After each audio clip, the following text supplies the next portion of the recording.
Can you imagine, एक 11 साल की लड़की ने दो मासूम बच्चों की जान ले ली। एक लड़की जो दिखने में काफ़ी ज़्यादा इनोसेंट थी, लेकिन उसने बड़ी बेरहमी से दो बच्चों का कत्ल कर दिया। इस मासूम सी दिखने वाली बच्ची के अंदर काफ़ी ज़्यादा अंधेरा भरा हुआ था, जिसकी किसी को उम्मीद तक नहीं थी। साल 1968, न्यू कैस्टल, इंग्लैंड का एक छोटा शहर। वहाँ सब कुछ नॉर्मली चल रहा था, लेकिन तभी अचानक दो बच्चों की डेड बॉडीज मिलती हैं, जिससे चारों तरफ हड़कंप मच जाता है। इन बॉडीज की हालत काफ़ी ज़्यादा डिस्टर्बिंग थी। ये नज़ारा देखकर पूरा पुलिस प्रशासन हैरान था, लेकिन एक खुलासे ने सबके होश उड़ा दिए। इन बच्चों की कातिल महज एक 11 साल की लड़की थी, जिसका नाम था मैरी बेल। अब सवाल यह था कि कैसे एक 11 साल की बच्ची इतने भयावह तरीके से इन बच्चों की जान ले सकती है। आखिर क्यों उसने इन बच्चों को बड़ी बेरहमी से मौत के घाट उतार दिया? क्या उसे ये सब करने के लिए किसी ने मजबूर किया था, या फिर किसी और कारण से उसने ये खून किए थे? आज के इस केस के बारे में सुनकर आपका दिल दहल जाएगा। इस केस में हम मैरी बेल के पूरी लाइफ को डिकोड करेंगे और जानेंगे कि कैसे एक इनोसेंट गर्ल एक कोल्ड ब्लडेड किलर में बदल गई। इस वीडियो के बाद बच्चों को लेकर आपका नजरिया पूरी तरह से बदलने वाला है। तो आइए जानते हैं world's most youngest female serial killer Mary Bell के बारे में। मैरी बेल का जन्म 1957 को इंग्लैंड में हुआ था। मैरी की मां प्रोस्टिट्यूशन एक्टिविटीज में इन्वॉल्व थीं और इस कारण वे अक्सर घर से बाहर रहा करती थीं। कुछ लोगों का कहना है कि जैसे ही मैरी बेल का जन्म हुआ था, उसकी मां ने उसे किसी को गोद देने की कोशिश भी की थी।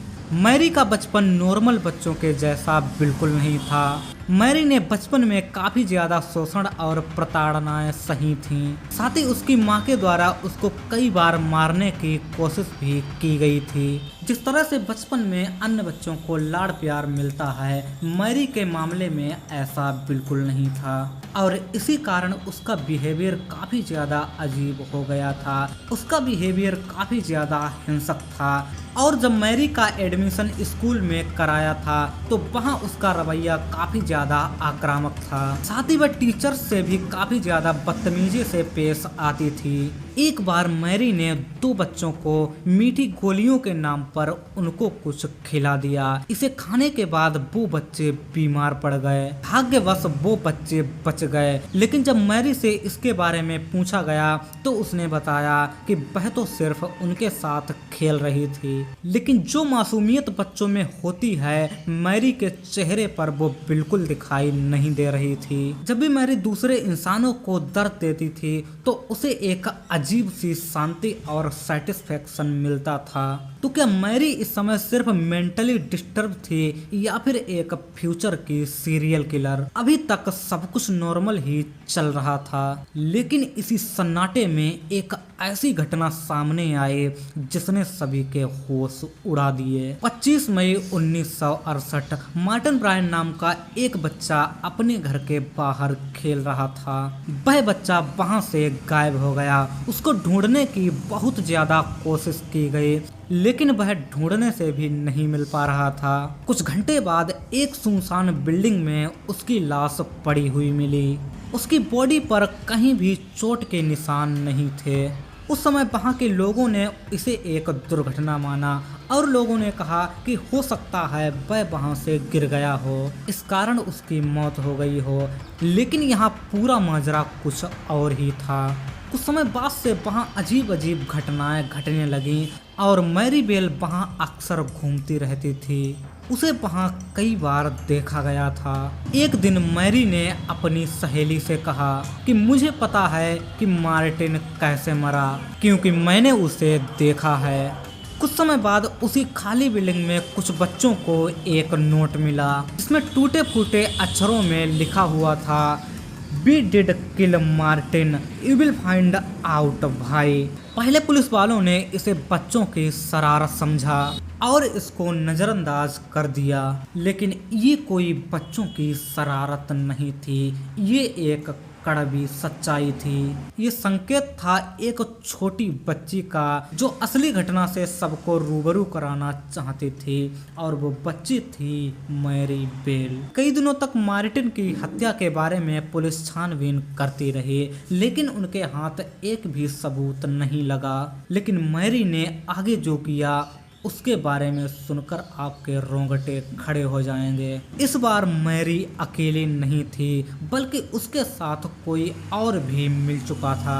31 जुलाई सन 1968 3 साल का ब्रायन होवे अपने घर के बाहर खेल रहा था। तभी मैरी बेल और उसकी एक दोस्त नॉर्मा बेल उसके पास आती है और उससे कहती है, आओ तुमको कुछ दिखाएं। वो उसको वे दोनों उसको बहला फुसलाकर कहीं ले जाती हैं। वो बच्चा काफी ज्यादा मासूम था, तो इनकी बातों में आ गया और उनके साथ चला गया। जब वह घर नहीं लौटा तो घर वालों ने उसकी तलाश चालू कर दी। साथ ही इसके बारे में पुलिस वालों को भी बताया गया। वहाँ के पड़ोसियों और बच्चों से पुलिस वालों ने पूछताछ की। तभी अचानक मैरी पुलिस वालों के पास आती है और उनसे कहती है कि मैं शायद बता सकती हूँ कि ब्रायन कहाँ हो सकता है। क्या आपने उसे उस मैदान की तरफ ढूंढा है? शायद आपको वहाँ कुछ मिल सकता है। जब पुलिस वाले उसकी बताई गई जगह पर जाते हैं तो वहाँ पर ब्रायन की डेड बॉडी मिलती है। उसकी बॉडी को देखकर पुलिस वाले दंग रह जाते हैं। इस बार की हत्या सिर्फ एक मर्डर नहीं था, बल्कि एक दिल दहला देने वाली क्रूरता थी। ब्रायन के बाल काटे गए थे और उसके शरीर पर कई ब्लेड के निशान थे, और सबसे हैरानी की बात तो यह थी कि उसके शरीर पर ब्लेड से आई एम लिखा हुआ था। मैरी ने जिस जगह के बारे में पुलिस वालों को बताया था, एग्जैक्ट उसी जगह पर पुलिस वालों को ब्रायन की डेड बॉडी मिली। इससे पुलिस वालों को मैरी पर शक हो गया। जब पुलिस वालों ने स्कूल के बच्चों से इस बारे में पूछताछ की तो उन्होंने बताया कि मैरी का बिहेवियर काफी ज्यादा अजीब है। वह कई अजीब अजीब बातें करती रहती है, और साथ ही उसने बच्चों को कई बार यह भी बताया कि अब ब्रायन मर चुका है, अब उसके बारे में किसी को भी पता नहीं चलेगा। इन सब बातों को सुनकर पुलिस वालों का शक और भी गहरा हो गया।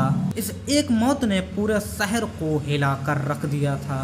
ये कोई एक्सीडेंट नहीं था, बल्कि एक सोचा समझा मर्डर था। लेकिन ये सब किसने किया था, ये अब भी एक प्रश्न चिन्ह बना हुआ था।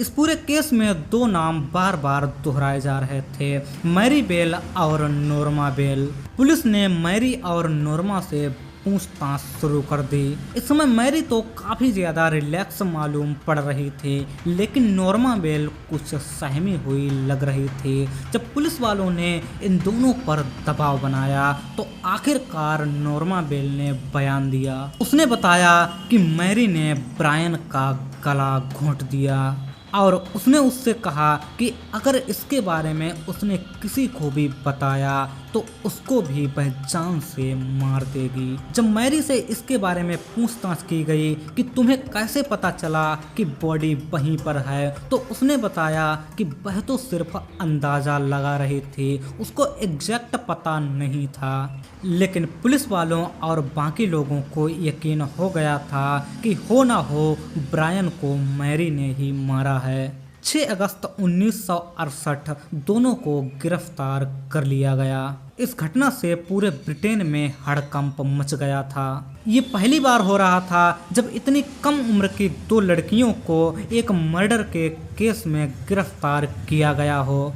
नवंबर 1968 2 बच्चियों पर मर्डर का मुकदमा चलाया जाता है। 11 साल की मैरी बेल और 13 साल की नॉर्मा बेल। एक बात ने सबको हैरान कर दिया, कोर्ट में मैरी बेल मुस्कुरा रही थी। उसके चेहरे पर कोई भी टेंशन का भाव नहीं था। इसके साथ ही नॉर्मा बेल कुछ सहमी हुई दिखाई पड़ रही थी। जब उससे इसके बारे में पूछा गया तो उसने बताया कि मैरी ने ब्रायन का गला दबा दिया और उसने उससे कहा कि अगर किसी को भी इसके बारे में बताया तो उसका भी वह यही हश्र करेगी, वह उसको भी जान से मार देगी। 17 दिसंबर 1968 नॉर्मा बेल को कोर्ट ने बरी कर दिया। इसके साथ ही मैरी बेल को इस मर्डर के केस में दोषी करार दिया गया और उसको अनिश्चितकालीन कैद की सजा सुनाई गई। उसको बाल सुधार गृह भेजा गया जहां वह काफ़ी ज़्यादा अजीब हरकतें करती रहती थी। वह अक्सर खुद से ही बातें किया करती थी। सन 1980 23 साल की उम्र में मैरी बेल को रिहा कर दिया गया।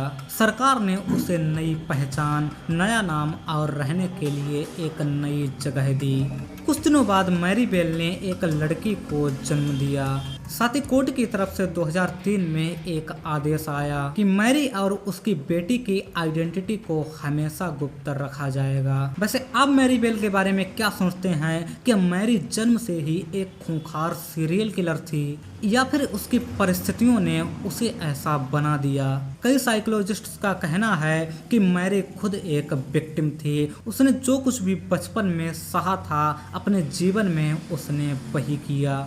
मैरी आज भी शायद हमारे ही बीच कहीं रह रही है, एक नई पहचान, नए नाम के साथ। 11 साल की एक बच्ची ने 2 मासूम जिंदगियों को खत्म कर दिया, पर क्या उसकी स्वयं की जिंदगी खत्म नहीं की गई थी? क्या अगर मैरी को प्यार, सुरक्षा और अच्छा बचपन मिला होता तो वह इतनी खूंखार किलर बन पाती? जैसा सब बच्चों को बचपन मिलता है वैसा ही बचपन अगर मैरी को मिला होता तो क्या वह इतनी बेरहम बन पाती? अपनी राय हमें कमेंट बॉक्स में जरूर बताइए। साथ ही अगर आपको ऐसी ही क्राइम रिलेटेड डॉक्यूमेंट्रीज पसंद हैं तो इस चैनल को सब्सक्राइब जरूर कीजिए। मिलेंगे जल्द ही किसी दिल दहला देने वाले केस के साथ। तब तक के लिए stay tuned with dark time Hindi.